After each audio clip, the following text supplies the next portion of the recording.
Imagine a boat rocking violently on turbulent waves. The boat looks like it may turn over or float away at any second. The sailor tries to stabilize the boat by dropping anchor and ensuring that it is properly secured. The anchor must be tightly rooted into the ground, and eventually the boat begins to stabilize. You, as the parent, are an anchor for your child. If you remember this concept and you keep it at the forefront of your mind, you're already way ahead of the game. Today, many of our children are home, many of us are working remotely, and parents are asking the following questions. How could I explain to my child why he or she is home? My child has a tremendous amount of anxiety about coronavirus. How can I calm their fears? What information should I be sharing with my child? What is age appropriate? What is not age appropriate?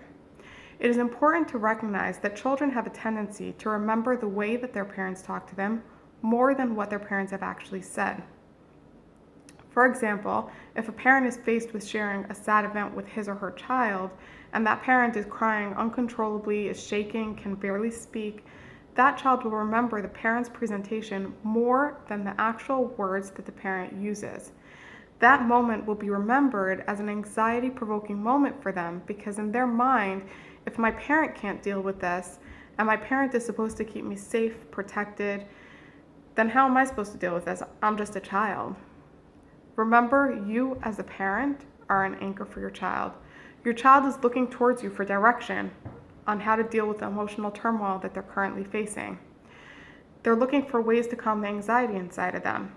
By encouraging them to talk and share their feelings, and you being able to listen, validate, and respond calmly, you're not only going to help them get through this current bout of anxiety, but you will be strengthening your overall relationship with them and teaching them skills that they can use for life. There are some important things that we must keep in mind when thinking about how to approach this topic. First of all, information travels really, really fast. Alarming information tends to travel even faster, even if it's untrue. This means that children are already inundated with a lot of anxiety-provoking bits and pieces of information that they'll have a hard time processing. Additionally, hearing information that is scary on a consistent basis tends to lead to an increase in anxiety. Therefore, it is very important that you understand all avenues through which your children have the capacity to be hearing about the coronavirus and monitor what type of information they're hearing. For example, your child may hear things at school, they may hear things from you on the phone with another adult, which you may not even know about. They may be part of a WhatsApp group or some other chat. They may have access to the internet or may be hearing the news on a frequent basis. It's important to identify when they are accessing information and where they're accessing it from, and to try to whatever extent possible to limit their exposure to panic-driven information. Second, children thrive on structure and routine. Anxiety thrives in an environment of boredom and idleness. To whatever extent possible, it's important to help create a structure and routine to their day. If your children have an online learning option, you may be able to stick to their basic routine, and you don't really have to do anything new or different. If they do not have that option, it's imperative to think of a new structure and a new way that you can implement structure into their day. Included in their day should be a time when they feel productive, when they feel useful, time to relax, and time to engage with others around them.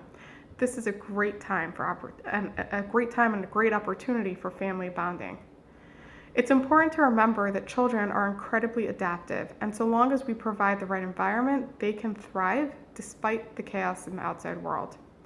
Preschool-age children need the reassurance from their parents that everything's okay. Information is not as important to them. The feeling of safety is the most important thing to them.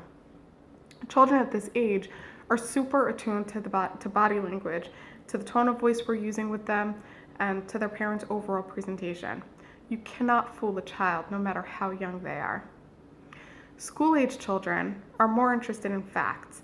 They'll also read our body language, and they'll also respond to that. However, it's important to communicate to them that the coronavirus is a rare disease that doesn't impact many people. These children will ask a lot of questions in regards to the what, the why, the when. They're much more susceptible to rumors, and they try to get as much information as possible. What's most important for school-age children is to keep the lines of communication open and to encourage them to fact-check the information that they hear with you. It's also important to stress to them that although some schools have closed, They've closed only out of an overabundance of caution, but not because any immediate threat or danger exists. Teenagers are more aware of the rarity of the coronavirus and its impact. For teens, it's important to remember that they will be trying to find some sort of meaning behind why this is happening. They might be looking to place blame or attribute responsibility to some sort of party. It's important to discourage this, even if they're attributing it to political or religious influences. It's important to remember also that some children will require an additional level of patience and direction.